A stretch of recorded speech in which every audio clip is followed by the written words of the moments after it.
Эфир телеканала АТР продолжает программа «Бугунь». Я Роман Спиридонов. И в ближайшие 2 часа мы будем говорить о самых важных и актуальных событиях как в оккупированном Крыму, так и на материке и в мире. И прежде чем начать, по традиции, я предлагаю всем подписаться на наш YouTube-канал для того, чтобы помочь нам в его продвижении, чтобы нас лучше видели в оккупированном Крыму, потому что на сегодняшний день YouTube – единственный источник связи с жителями полуострова. Подпишитесь, ставьте лайки. Если вы уже подписались, то кидайте ссылки своим друзьям и знакомым, чтобы помогать в продвижении нашего канала. Также вы можете поддержать нас на Patreon и звонить в студию. Телефоны Вайбера и Скайпа вы сейчас увидите. Вы можете задавать вопросы как гостям студии, нашим спикерам и экспертам, а также высказывать свое отношение к происходящему. Я представляю гостя этого часа. Андрей Юсов, директор школы ответственной политики, гражданский активист и политический деятель. Здравствуйте. Витаю вас. На этой неделе мало что изменилось, скажем так, в геополитической обстановке. Ситуация на границах, на наших границах по-прежнему остается напряженной. Дипломатия работает в активном режиме. Украину один за другим посещают послы, дипломаты и политики. И, как сегодня заявил министр иностранных дел Дмитрий Кулеба, такая вот системная дипломатия, активные визиты одного политика за другим к нам в страну в какой-то мере и гарантирует в том числе и нашу безопасность. Собственно, такого рода стратегия.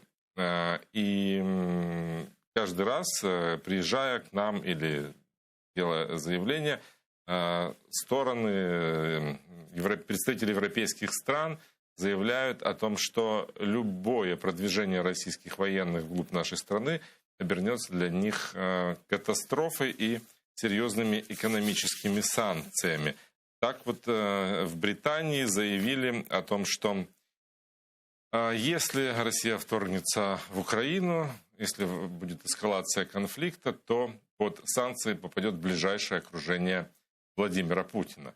Давайте поговорим об этом, о том, насколько, скажем так, серьезны и достаточны действия Европы, чтобы остановить, предупредить российскую эскалацию конфликта и усиление российской агрессии. Європа є різна. І в даній ситуації ми, напевно, говоримо не про політичну Європу, тому що у нас після Брексита ми можемо говорити про роль Британії вже як окремого суб'єкта. Але, звичайно, це теж Європа. І в межах самої політичної Європи, Європейського Союзу, ми бачимо різні центри впливу, різні групи.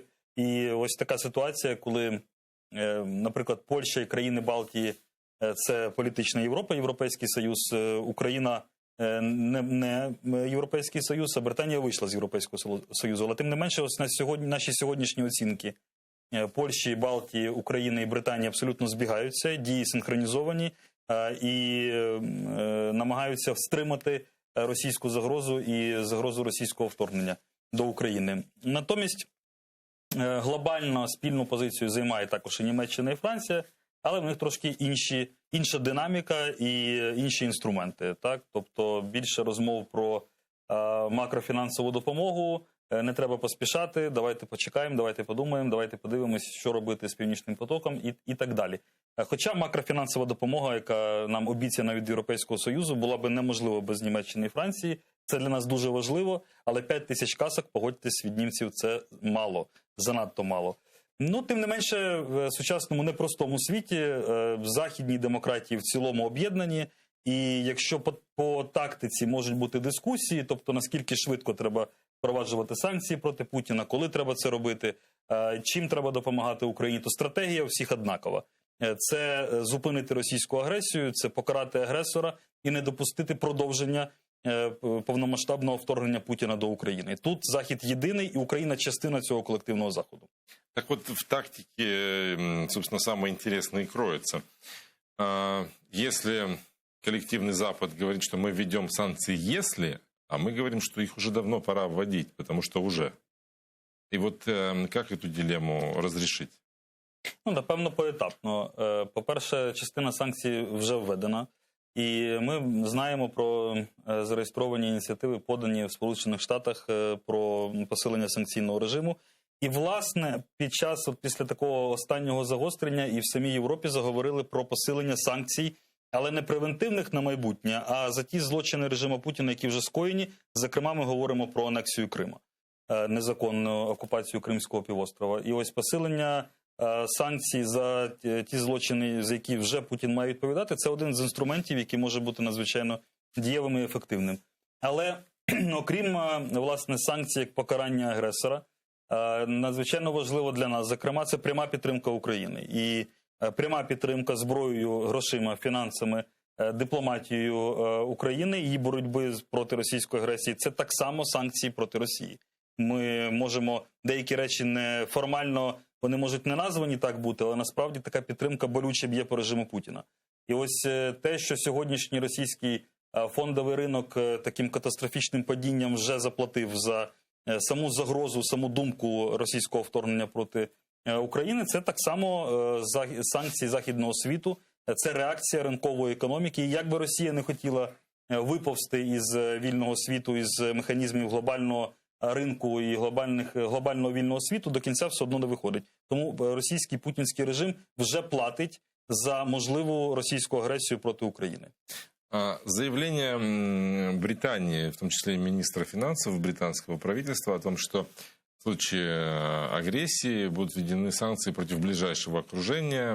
Это блокировка активов, счетов в самой Британии, запрет на сотрудничество с этими людьми, в том числе финансово. Насколько они эффективны? Как это повлияет на Россию? Ми не можемо до кінця зараз оцінити, наскільки це ефективно, але розрахунок правильний і зрозуміло, що логіка така, щоб найближче оточення Путіна, яке останні 20 років спільно грабують Російську Федерацію і заробляє на різноманітних військових злочинах за кордоном, зокрема в Україні, натиснула на свого вождя і главаря цієї банди і сказала: ну, Володимир, давайте гра грою, але нам треба гроші заробляти далі, а не потрапляти під санкції. Ми хочемо жити в своїх віллах, Франція, Німеччина, Італія. Як же Британія, звичайно, прекрасні будинки. Як же ми будемо цим всім користуватись? Ми ж на яхту не зможемо потрапити. Такий розрахунок є, але лише його замало, тому що, зрештою, доля подільників Путіна може в якісь моменти перестати цікавити. Вони можуть виявитись відпрацьованим матеріалом, як вже неодноразово траплялось. І в нього, ми знаємо, вже і палац про всяк випадок готовий, та аквадискотека і інші речі. Тому, окрім важливих інструментів впливу, як персональні санкції проти бізнес-оточення Путіна, проти родичів, можливо, проти нього персонально, безумовно, повинні бути секторальні санкції. І найбільш дошкульна історія для Росії – це обмеження по операціях з доларом, і це, власне, продаж енергоносіїв. Ось коли про це буде ясно і чітко оголошено, про операції з доларом ми вже почули, ось ці речі справді можуть бути дієвими і ефективними, тому що найбільше прямі санкції проти оточення Путіна – це обмеження постачання і купівлі енергоносіїв до Європейського Союзу. І, безумовно, цього і російська економіка, і російський режим бояться найбільше. Ну, мені кажеться, цього боїться і Європа. Дуже боїться, дуже не хоче, як в цьому фільмі Гайдая, да, «Кавказька пленниця», там трус, балбес і бивала, і ось посередині її тримають, ну не хочеться Німеччині, але змушують її, штовхають до визначеної політики. І ми бачимо, насправді, прогрес є навіть за останній місяць, ну вже і казки, вже і дискусія серйозна на рівні німецького парламенту про підтримку України, позиція, дискусія всередині країни серйозна, тобто Україна і союзники і тут підтискають в цілому достатньо результативно. Но ведь это же Германия блокировала закрывала, точнее, воздушное пространство. Вони спростували.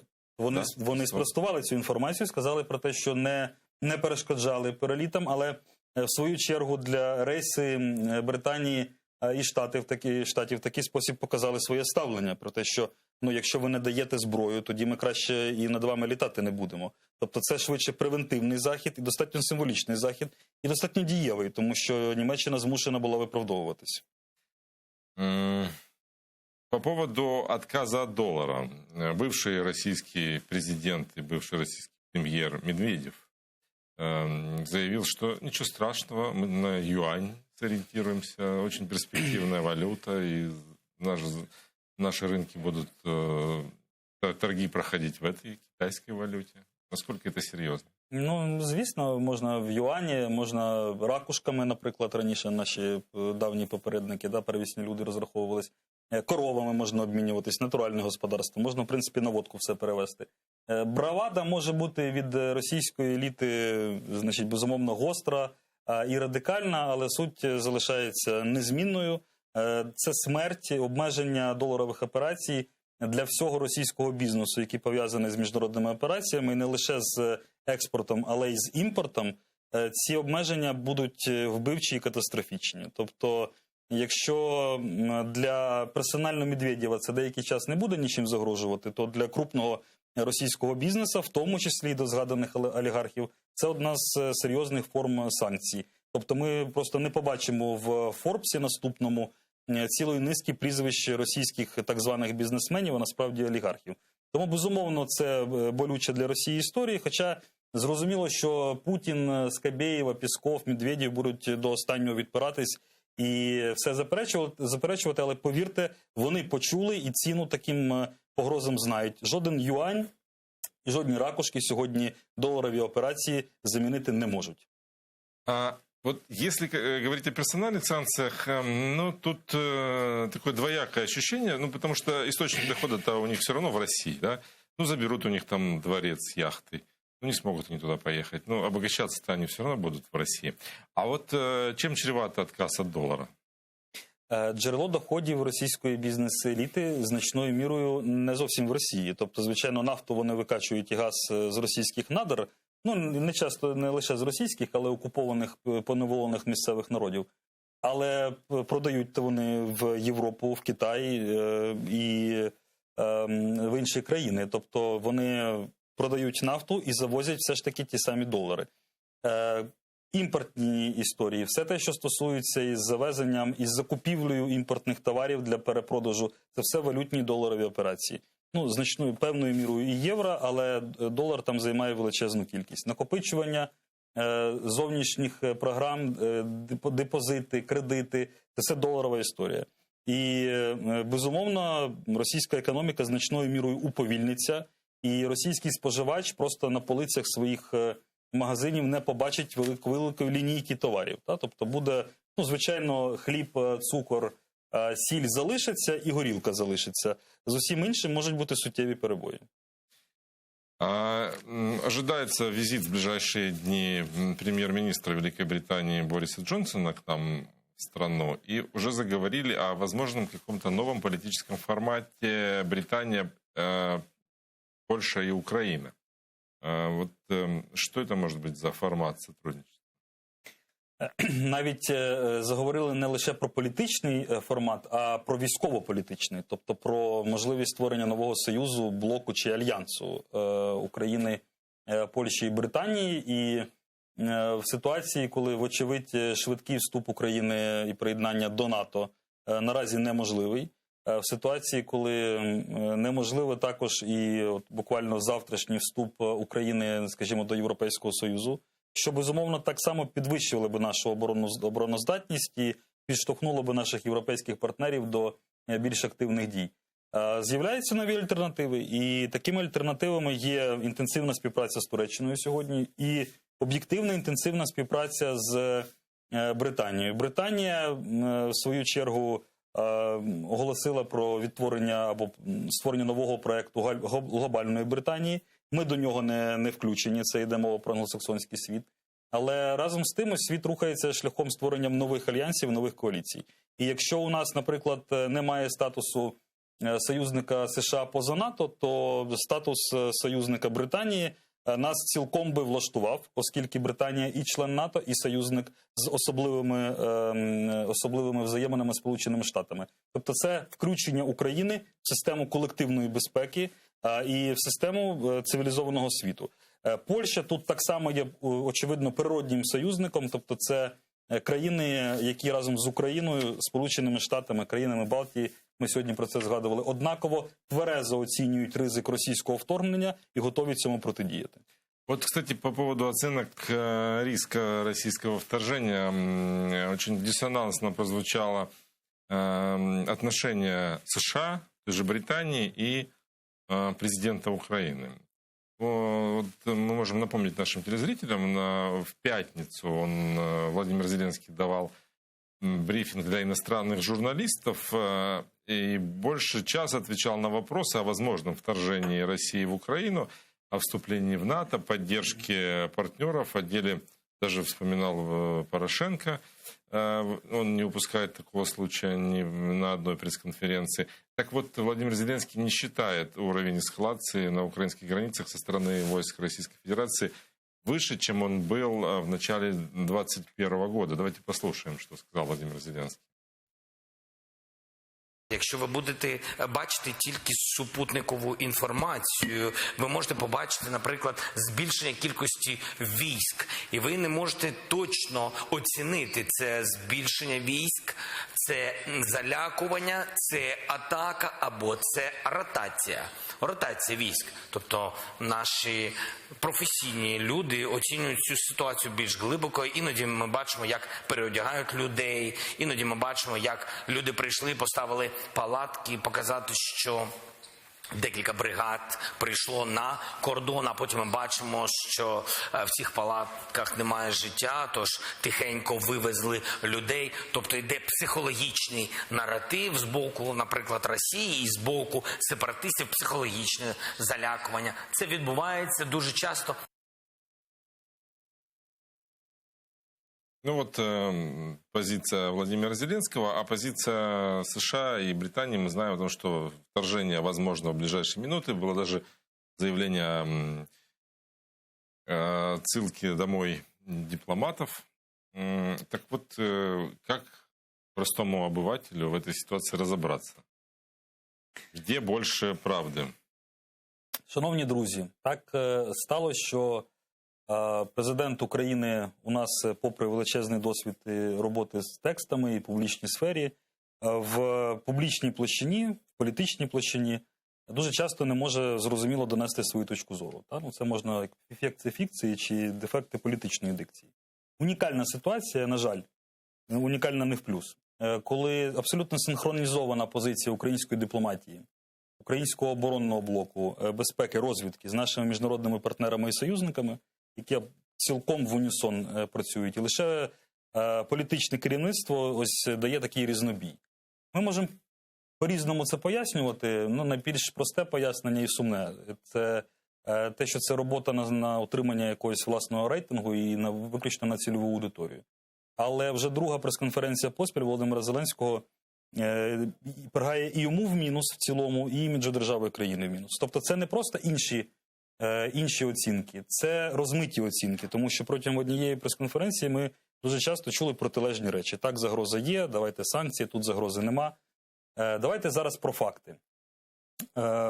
Загроза, кількість російських військ зросла, ми це бачимо.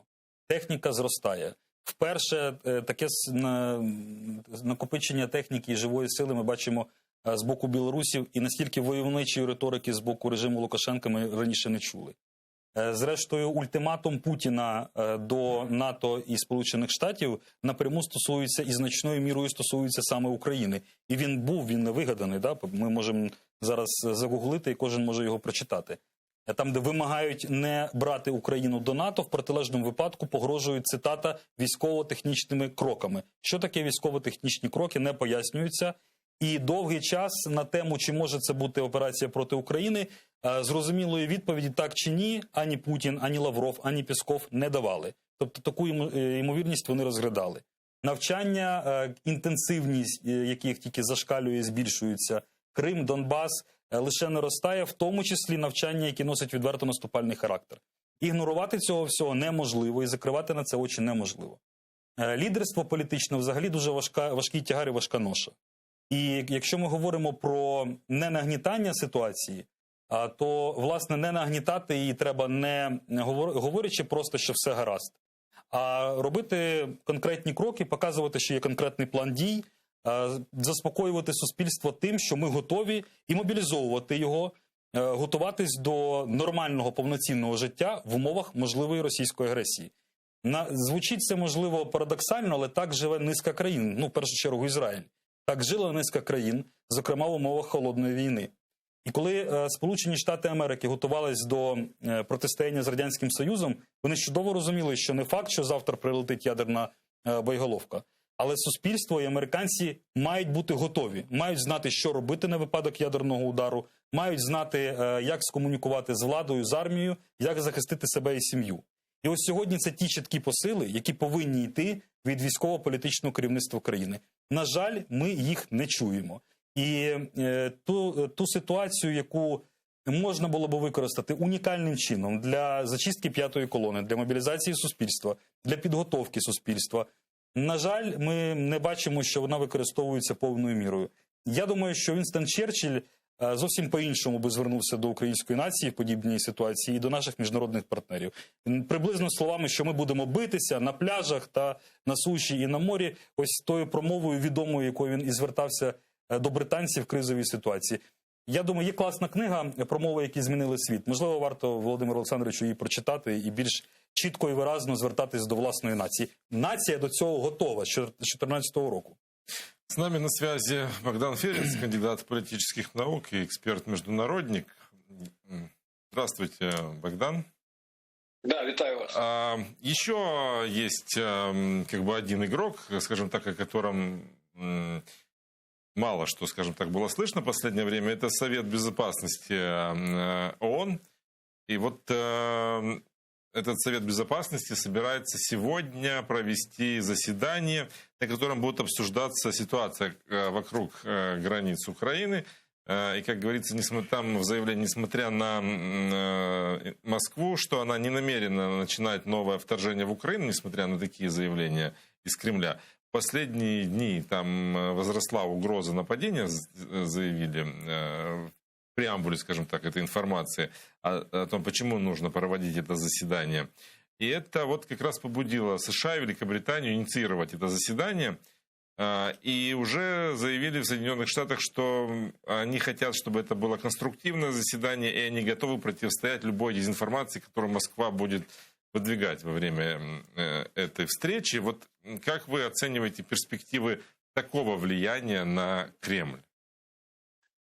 Ну, це додаткова площадка міжнародна, яка, в принципі, може бути функціональною, але інше питання, що Рада безпеки – це такий досить унікальний орган, тому що там від рішення 5 постійних членів, а це і Росія, зокрема, залежить перспективи того чи іншого процесу. Тому і відразу риторика з російського боку була, що як мінімум вони будуть проти, хоча ймовірність такої зустрічі є, а от доданої вартості від неї, тобто якоїсь там резолюції, підсумкового документу навряд чи, тому що дійсно є можливість заблокувати цей процес процедурно, і Росія буде використовувати цей інструмент для того, щоб не давати можливості дійсно додатково обговорювати кризову ситуацію, яка склалася навколо наших кордонів. Це з одного боку. З іншого боку, ООН безпосередньо, така універсальна міжнародна організація, вона також вже багато років піддається критиці і необхідності реформуванню. І навіть незважаючи на те, що генеральний секретар пан Гутереш, такий прогресивний політик португальський, колись був прем'єр-міністром, соціал-демократом, він вдруге був переобраний. І є певний прогрес в ефективності діяльності цієї організації, зокрема і в Україні вони досить активні в проєктах. Але те, що стосується дійсно превентивності і застосування платформи ООН для того, щоб мінімізувати оці безпекові ризики, поки не так вдається, як би нам того хотілося. Тому варто це оцінювати як можливість додатково підняти на глобальний порядок денний питання безпекового характеру, які наразі намагаються сторони, я маю на увазі там Захід, США, Великобританія, Європейський Союз і Росія частково, можливо, або врегулювати, або принаймні зробити вигляд, що така регуляція, таке врегулювання, воно можливе, в принципі. Ну, поправьте меня, если ошибаюсь, но вот складывается такое впечатление, что вот коллективный, скажем так, Запад сказал нет России, и все, да, и теперь дальнейшие ее действия должны выглядеть как поход на попятную, то есть Россия должна как-то пойти на какие-то компромиссы, но ведь это не в политике Кремля, то есть впереди получается обострение ситуации, но мы уже видим четкие заявления и угрозы, что если это обострение будет, то будут санкции, а на санкции Россия может ответить как-то, как она любит, симметрично, да, то есть, ну, это в конце концов может все-таки привести к какому-то вооруженному столкновению или нет? Така ймовірність є. Я сумніваюся щодо такого відкритої агресії, відкритої війни, да, про яку також останній час постійно йде мова. Тому що, на мою думку, наразі це не в планах Путіна. Хоча використання страху і цього інструменту в своїх цілях переговорних з Вашингтоном безпосередньо, вони це застосовують і будуть застосовувати. Поясню, чому в мене є певний скепсис стосовно дійсно такого відкритого, повномасштабного воєнних дій на даному проміжку часу. Тому що для них, для росіян, одним з основних ключових питань наразі, крім НАТО, да, крім оцих їхніх ультимативних вимог, вони хочуть завершити свою історію з Північним потоком-2.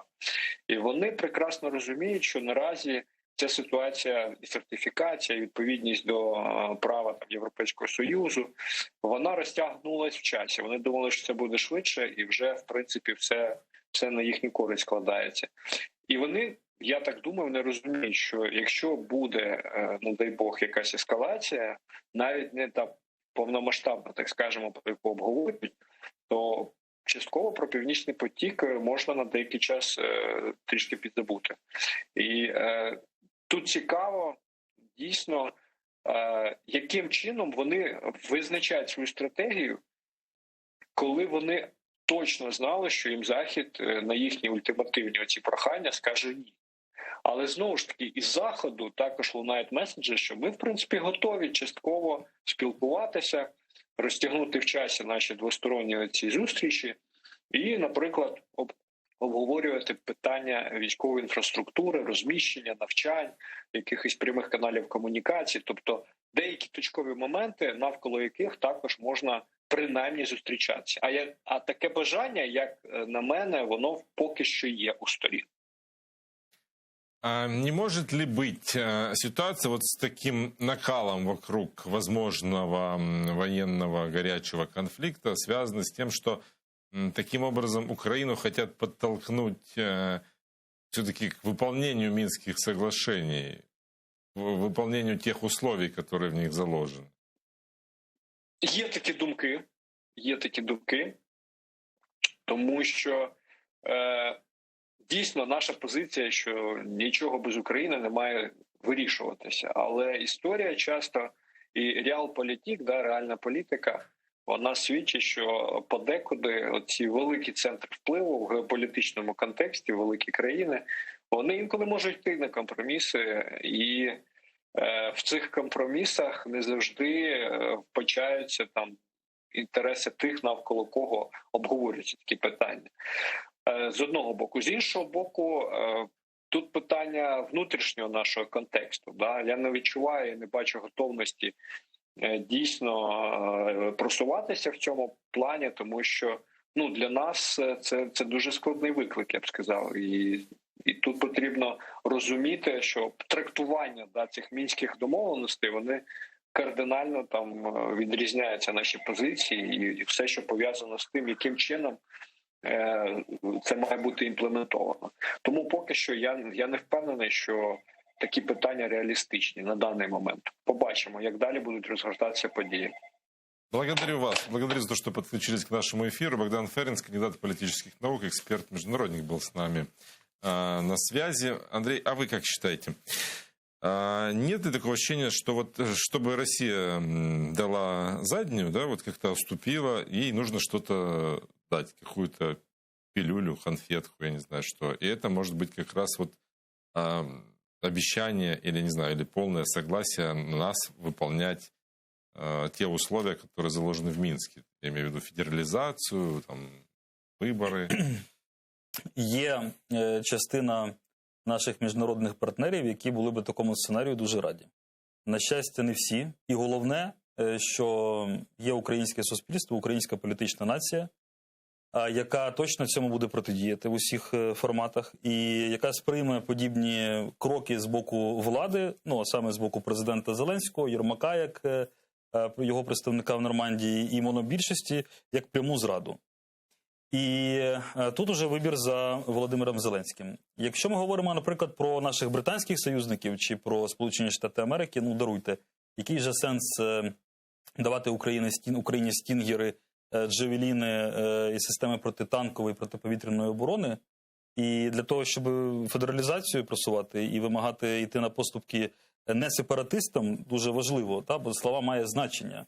Не сепаратистам, як каже Володимир Зеленський, тому що в гласарії, в словнику РНБО, який, власне, орган консультативно-дорадчий при президенті України, там чітко визначено, хто як називається. Не сепаратисти, російський окупаційний корпус, колаборанти, російські найманці. Ось так називає Рада національної безпеки. Я дуже рекомендую Володимиру Зеленському прочитати цей словничок, він невеликий, там дуже важлива термінологія.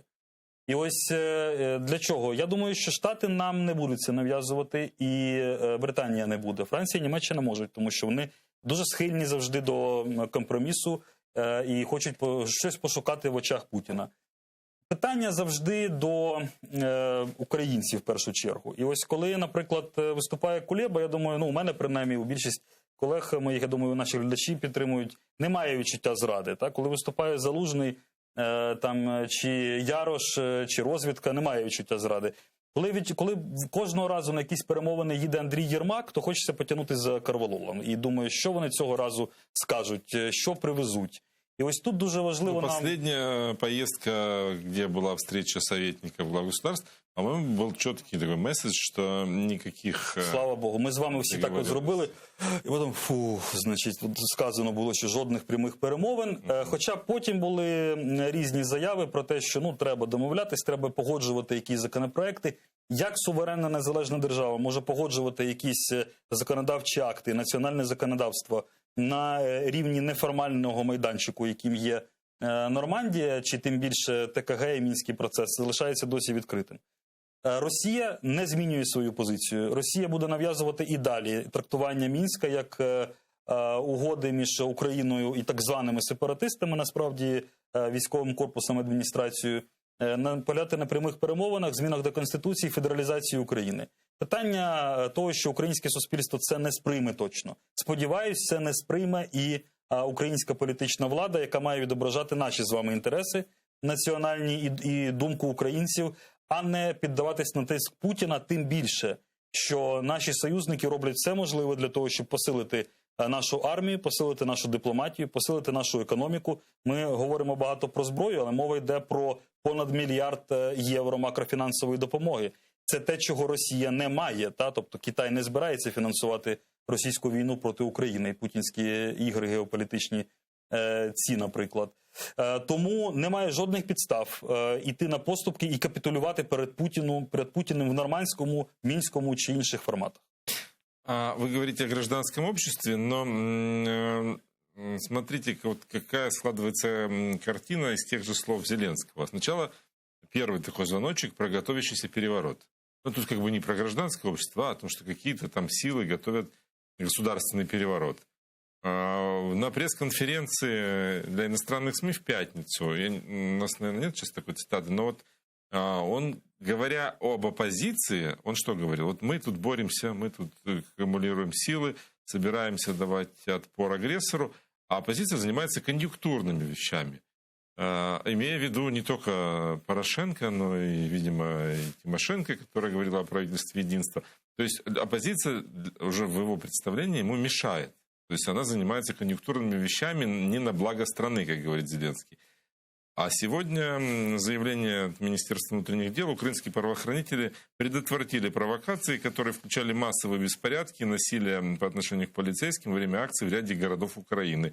Первая акция должна была состояться в Киеве под офисом президента 31 января, то есть сегодня. И как заявил глава МВД Монастырский, что это не имело ничего общего с мирными акциями. По его словам, также в 2014 году было в Луганске, в Донецке и в Крыму россияне проводили акции с участием псевдоактивистов, которые провоцировали насилие и подстрекали других граждан. Ну, давайте послушаем, что сказал министр внутренних дел. Це була акція до 5 тисяч осіб, яку планували саме для того, щоб розкачати і дестабілізувати ситуацію в Україні. На жаль, явище платних мітингів у нас є досить частим. І це не перший мітинг проплачений, але саме цей мітинг із самого початку був спрямований на розбалансування внутрішньополітичної ситуації і на насильство проти правоохоронців та інших осіб, які беруть участь у мітингу. Це була лише перша акція з цілого ряду запланованих. Це чітко зафіксовано на відео та аудіоносіях. Ну вот, может быть, и да, может быть, какая-то пятая колонна и готовила какие-то провокации, но мы не слышим ни фамилии, ни названия организации, ни каких-то конкретных вещей, по которым мы можем определить, да, вот, кто это был. И вот в связи с этим какие-то сомнения закрадываются. Вот не формирует ли власть сейчас так общественное мнение, что любая критика, любые протесты – это вражеский протест? Что вот сейчас в такой ситуации, когда враг на границе, нельзя розшатувати лодку. У вас дуже раціональні сумніви, у мене вони так само є. Взагалі це нагадує ситуація, такий старезний анекдот, коли в психіатричну лікарню приходить перевірка, а там хворий плескає в долоні. Його питають, що ти робиш? Я крокодилів відлякую. Так тут немає крокодилів, ну так того і немає. І ось пан Монастирський сьогодні нам продемонстрував таку ситуацію. Значить, ви що робите? Ми зупиняємо масові заворушення. Так немає масових заворушень. Так того і немає, тому що ми зупиняємо. А хто, де, які організації, хто зацікавлений? Розумієте, коли мова йде про настільки масштабні акції, необхідно, не можна говорити про анонімну ситуацію. Ми повинні знати.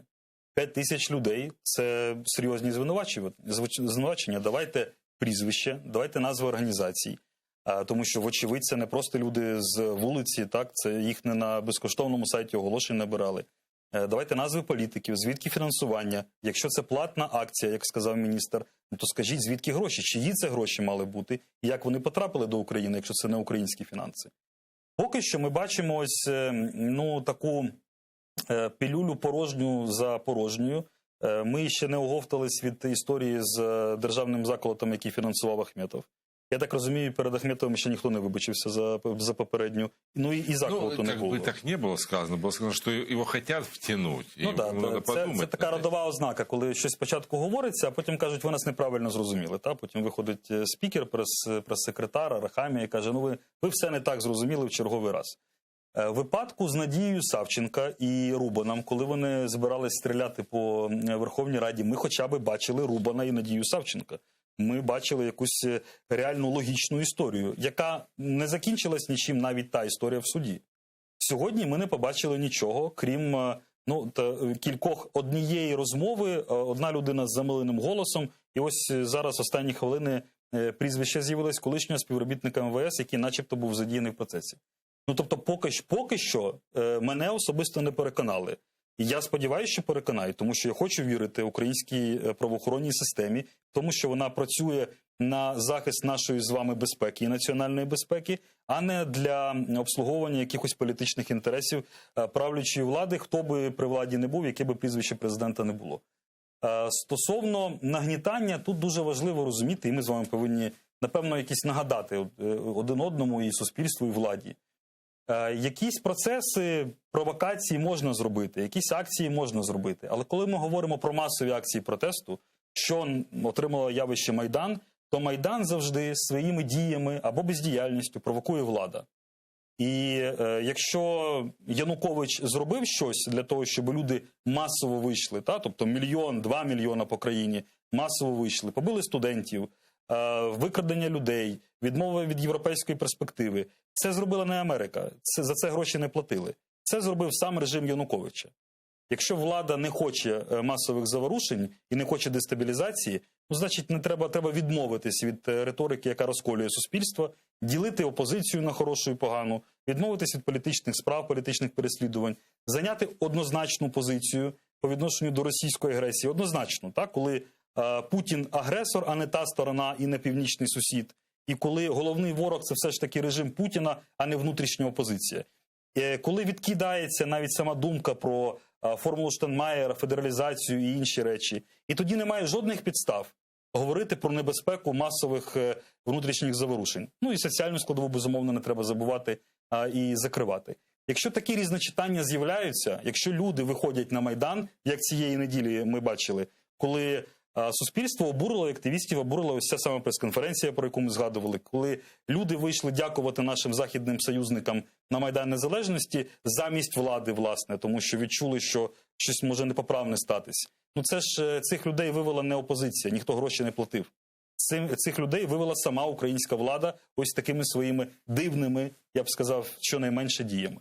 И как кто-то сегодня где-то в интернете написал, самый эффективный протест – это бесплатный, а не проплаченный. І це аксіома, і найбільш масовий. Коли виходить 100 тисяч людей, ніхто їх не проплачує, неможливо їх проплатити. Ми вже це бачили неодноразово.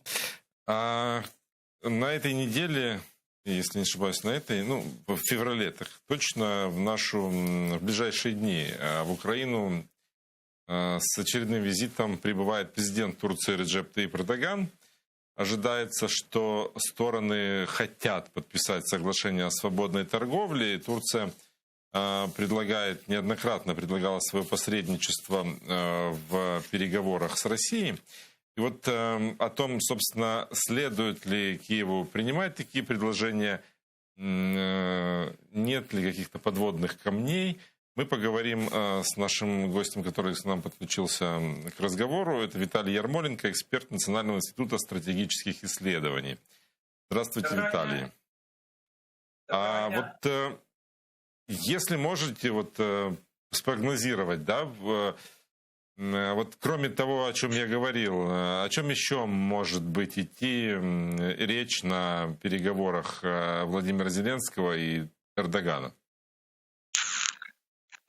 По-перше, потрібно розуміти, що між Туреччиною і Україною, попри, скажімо, загальну тенденцію тих самих країн НАТО, доволі успішно розвивається військово-технічна співпраця. Звичайно ж, мова йде про, скоріш за все, збільшення постачання і безпілотних літальних апаратів «Байрактар». Можливо, мова йде і про постачання «Акінчі», тобто нової модифікації більших апаратів, де Україна взяла участь у власне розробці двигунів. Окрім цього, звичайно ж, мова піде про врегулювання актуальної ескалації, можливої ескалації у відносинах між Україною та Росією. Звичайно, як ми вже чули, президент Туреччини Ердоган неодноразово пропонував власне посередництво між двома державами. За повідомленнями ЗМІ також йде мова про можливу організацію тимчасової контактної групи, тристоронньої контактної групи безпосередньо на території Туреччини, де фактично Туреччина тут бере першість у Мінська. Власне, в цілому, як ми бачимо, напередодні прозвучав, власне, турецька сторона запропонувала, навіть запросила Путіна до Туреччини, також з приводу цієї ймовірної ескалації. Тому, вважається, будуть основні такі пункти, відповідно до яких будуть проводитися ймовірні переговори. Мы слышали уже реакцию России. Они сначала это предложение Турции отклоняли, потом сказали, хорошо, пусть тогда туда едут представители этих ЛНР, ДНР напрямую, пусть контактируют, пусть Украина их признает как сторону. В общем, там с этим сложно. Я хочу понять, насколько изменились отношения, или можно ли говорить, что они окрепли, Украины и Турции, вот, по эволюции отношений, скажем так, лидеров, да? Вот если Владимир Зеленский начинал с каких-то шуточек про Эрдогана на сцене 95-го квартала, то потом мы уже слышали такие заявления, что он ради дружбы с Эрдоганом, ради той помощи, которую Эрдоган оказывает, он даже готов был пожертвовать спецоперацией по вагнеровцам. Когда он говорил, что если бы мы посадили самолет турецких авиалиний, на борту которого находились вагнеровцы, то это бы, это он бы врезался бы в стену, буквально он так сказал, да, то есть он разрушил бы ту помощь, которую Турция оказывает. А как воспринимает Турция наши отношения? Какое у Турции к нам отношение? Можно ли говорить, что это дружеские, там, не знаю, глубоко партнерские? Или все-таки тут нужно учитывать такую дуалистичность, двухвекторность турецкой политики? І По-перше, варто розуміти, що Туреччина, як в цілому в регіоні Чорноморському, так і в питаннях у відносинах з Україною і в питанні актуального конфлікту, вона намагається займати, по суті, роль певного балансиру. Туреччина зацікавлена в балансі інтересів в регіоні. Відповідно, для Туреччини посилення одного з гравців на цьому регіональному театрі буде фактично означати порушення цього балансу.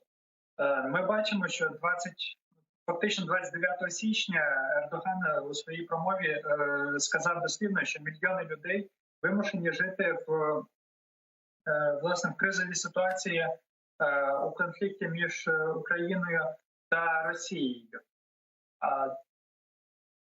Фактично, в разі ескалації і в разі повного захоплення і просування Росії в Північному Причорномор'ї для Туреччини закривається певне вікно можливостей, і відповідно певна монополізація значного простору з боку Росії, звичайно ж, не грає на користь Туреччини.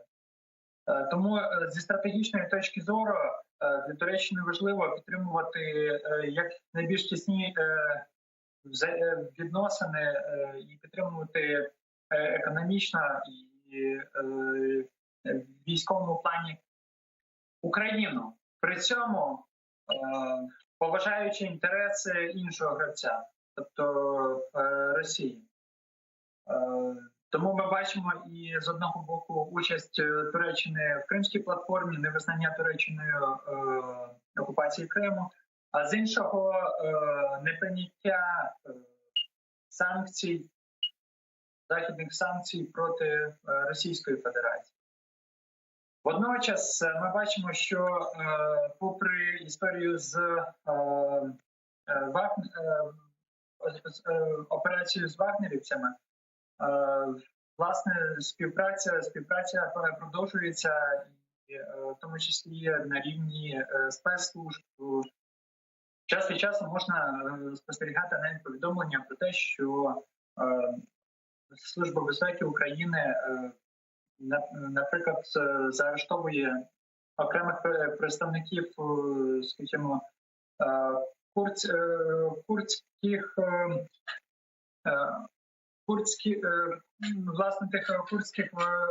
збройних формувань, які діють на південному сході Туреччини.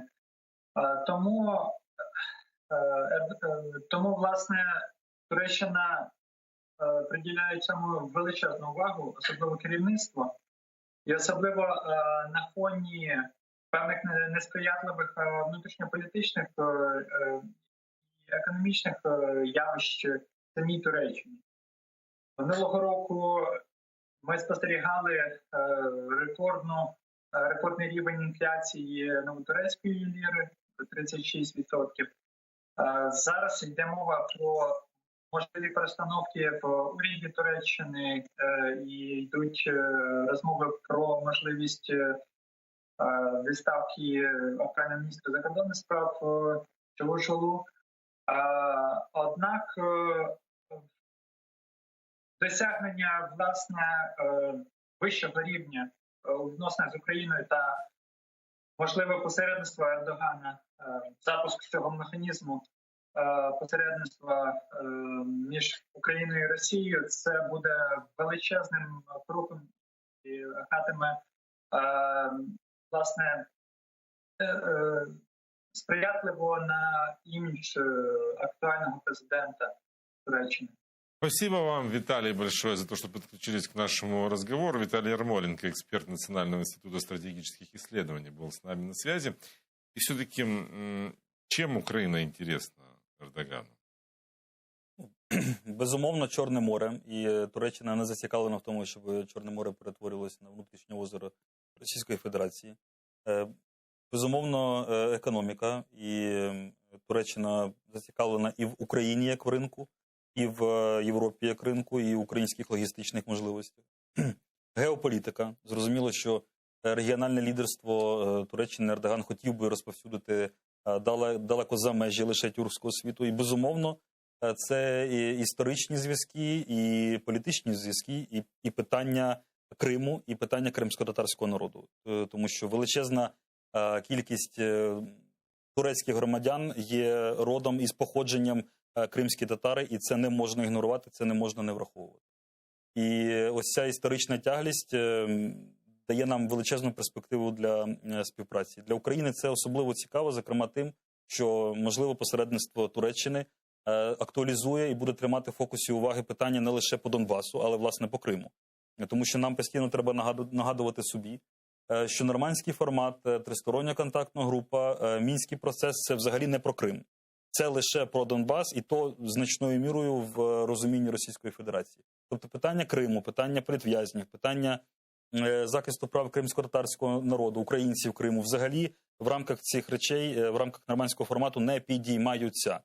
І ось для того, щоб цю ситуацію виправити, активна посередницька роль Туреччини і Ердогана була би дуже і дуже доречна, дуже і дуже корисна. Тим більше, що разом з готовністю до посередництва позиція Туреччини стосовно підтримки українського суверенітету, прав кримсько-татарського народу є непохитною, як і, власне, пряма допомога, але не лише слова. І турецькі байрактари вже літають над українським небом і підвищують безпеку нас із вами. Правда, в Турции сказали, что раз вы их уже купили, не нужно называть их турецкими. Українські байрактари турецького походження. А вот, собственно, что им немного как бы коробит, да, ну, как бы так пугает, что вот сейчас вот в этой ситуации с наращиванием российских войск на наших границах речь идет вот именно о возможной агрессии. Все мы иногда вспоминаем про Донбасс, ну вот про...